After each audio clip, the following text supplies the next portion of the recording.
मेरे ख्याल से विपक्षी दलों को सवाल उठाने का तो इसलिए अधिकार नहीं है कि उनको जनता ने नकार दिया। ये अलायंस की और पार्टी की अपनी व्यवस्था है कि किस तरीके से गठबंधन में सुगमता से निर्णय करके और अच्छी एक सरकार महाराष्ट्र के जनता की अपेक्षाओं के हिसाब से चलाएं।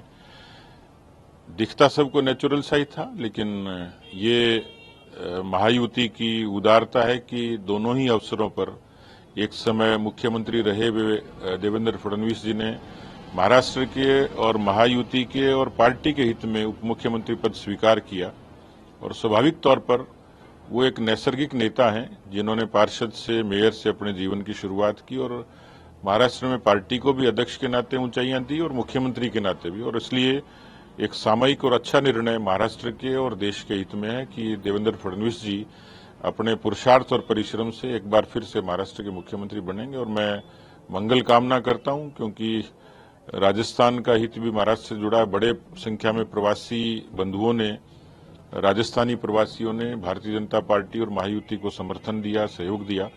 तो एक अच्छी सरकार चलाएंगे। राजस्थान की कार्यकर्ताओं की और जनता की तरफ से मेरा यही मंगल कामना रहेगी कि महाराष्ट्र की सरकार देवेंद्र जी के नेतृत्व में अच्छा काम करे। सतीश जी, संभल मामले में कल जब राहुल गांधी, प्रियंका गांधी मामले जाने की कोशिश हुई, नहीं जा पाए, उसको लेकर लगातार कांग्रेस के नेता सरकार पर, केंद्र सरकार पर, उत्तर प्रदेश सरकार पर सवाल उठा रहे हैं। आपको लगता है कि जिस तरह से संभल में जो तमाम चीजें हुई उसके बाद लोकसभा में नेता प्रतिपक्ष वहां जा रहे हैं, कांग्रेस के नेता उसके ऊपर भी अब सवाल खड़े कर रहे हैं सरकार की कार्यशैली पर, कितना उचित मानते हैं उस स्थिति में जब संभल में इस प्रकार के तनाव की स्थिति थी? कांग्रेस की एक फितरत रही है, वो वोट बैंक की राजनीति करती रही है और धर्म, जाति और पंथ और मजहब के नाम पे लोगों को बांटती रही है।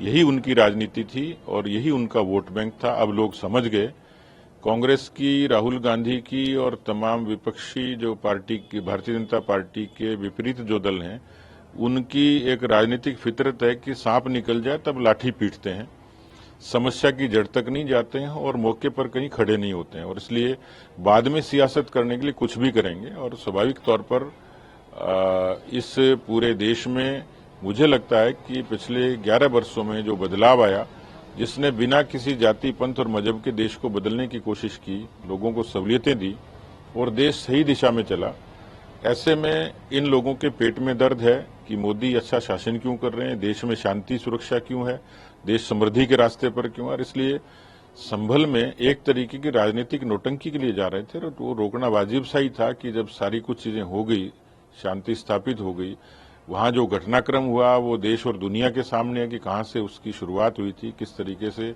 ये सब चीजें हुई थी। मुझे लगता है कि इस तरीके की राजनीति करके कांग्रेस और एनडीए, ये इंडी गठबंधन के लोग जिंदा रहना चाहते हैं, लेकिन जनता उनको नकार देती है। सतीश जी, आप हरियाणा के भी प्रभारी है, 9 तारीख को प्रधानमंत्री जी वहां पर आ रहे हैं, क्या आयोजन है और कितनी तैयारियां हैं, क्योंकि तैयारियों की भी एक बड़ी जिम्मेदारी आपके साथ है?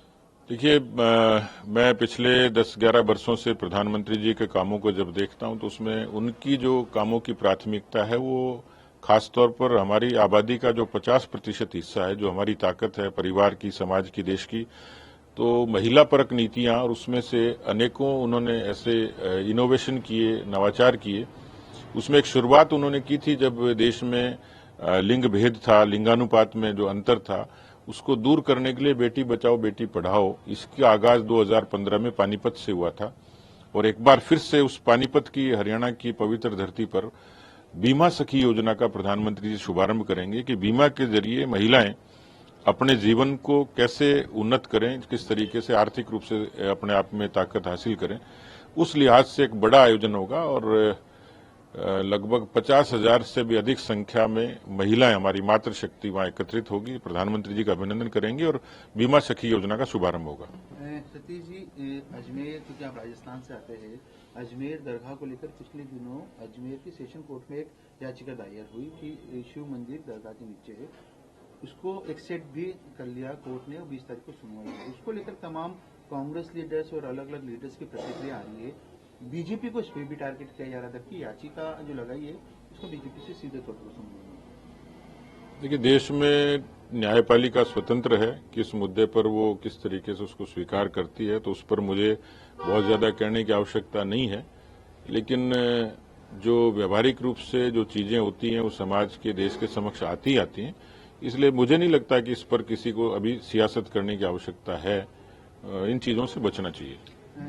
संगठन का पर्व भी चल रहा है। सदस्यता की बात की जाए तो हरियाणा की क्या स्थिति है, क्या कितनी सदस्यता हो पाई, कब तक कंप्लीट हो जाएगी जो टारगेट? हरियाणा में हमने चुनाव लड़ा था नॉन स्टॉप हरियाणा, और मुझे लगता है कि संगठन भी अब एकदम निरंतर नॉन स्टॉप तरीके से, सदस्यता भी उसी मोमेंटम से हो रही है। अच्छी सदस्यता हरियाणा में होगी।